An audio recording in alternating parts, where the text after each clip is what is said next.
लोकशाही न्यूज चॅनलला मी या ठिकाणी हार्दिक शुभेच्छा देतो। आज उत्तर महाराष्ट्राचा संवाद कार्यक्रम या चॅनलच्या माध्यमातून संपन्न झाला। मला वाटतं की आत्ताच्या घडीला तातडीचा जो विषय आहे यामध्ये प्रामुख्याने अतिवृष्टी या विषयावर त्या ठिकाणी संवाद झालेला आहे। त्यासोबतच येणाऱ्या काळामध्ये उत्तर महाराष्ट्राचा सर्वांगीण विकास कसा करता येईल त्या दृष्टिकोनातून सर्व लोकप्रतिनिधी आम्ही एकत्रितपणे येत अगदी मग नाशिक जिल्ह्याच्या पासून तर संपूर्ण उत्तर महाराष्ट्रामध्ये शेतीच्या आता तर खूप पाऊस झालेला आहे, परंतु एक लॉंग टर्म सिंचनाचे प्रश्न कसे सुटतील, त्यासोबतच बेरोजगारांच्या हातांना काम कसं मिळू शकेल आणि त्याच्यासोबतच शेतीपूरक उद्योग कसे निर्माण होऊ शकतील, प्रक्रिया उद्योग, त्या दृष्टिकोनातून त्या ठिकाणी नियोजन करायला उत्तर महाराष्ट्रामध्ये आपण घेतो आहोत। नाशिकमध्ये त्यातल्या त्यात 2027मध्ये जो कुंभमेळा संपन्न होणार आहे त्याची तयारी सर्व लोकप्रतिनिधी प्रशासनाच्या पातळीवर प्रगतीपथावर आहे आणि अतिशय भव्य दिव्य आपला हा कुंभ त्या ठिकाणी निश्चितपणे संपन्न होईल हा विश्वास मी व्यक्त करतो। आगामी काळात काही नवीन शैक्षणिक धोरण, असं काही शैक्षणिक धोरणाविषयी आगामी येणाऱ्या काळामध्ये अगदी सामान्यातल्या सामान्य गरिबाच्या गरीब पालकाच्याही पाल्याला गुणवत्तापूर्ण आनंददायी शिक्षण मिळालं पाहिजे आणि हे सर्व करत असताना राष्ट्रप्रथम, आपला देश प्रथम आहे ही संकल्पना घेऊन विभाग त्या ठिकाणी काम करतो आहे। लहान लहान बदल आपण त्या ठिकाणी करायला घेतलेले आहेत आणि त्याचे दूरगामी परिणाम आपल्याला येणाऱ्या काळामध्ये निश्चितपणे दिसून येतील।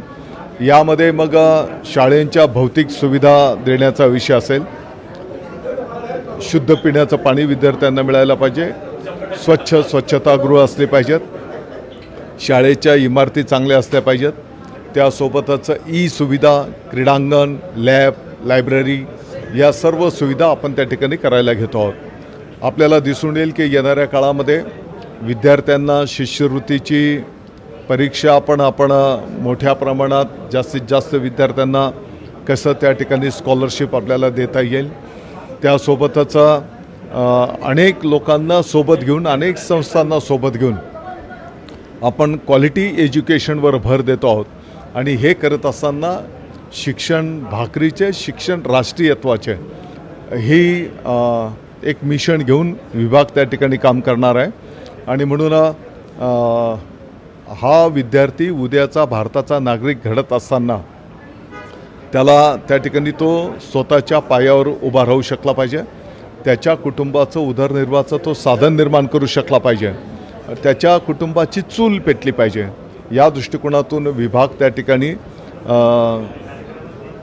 त्या दृष्टिकोनातून शिक्षणामध्ये त्या विषयांचा समावेश केला जाईल आणि म्हणून येणाऱ्या काळामध्ये छोटे छोटे बदल आपल्याला या विभागात झालेले दिसतील।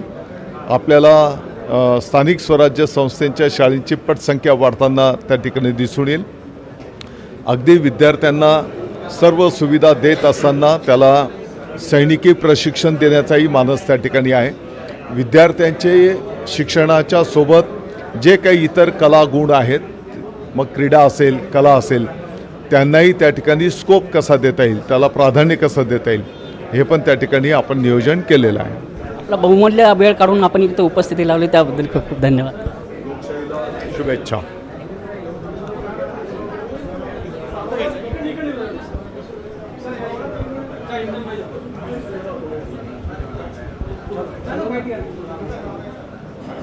मी जाऊ शकतो ना मागे?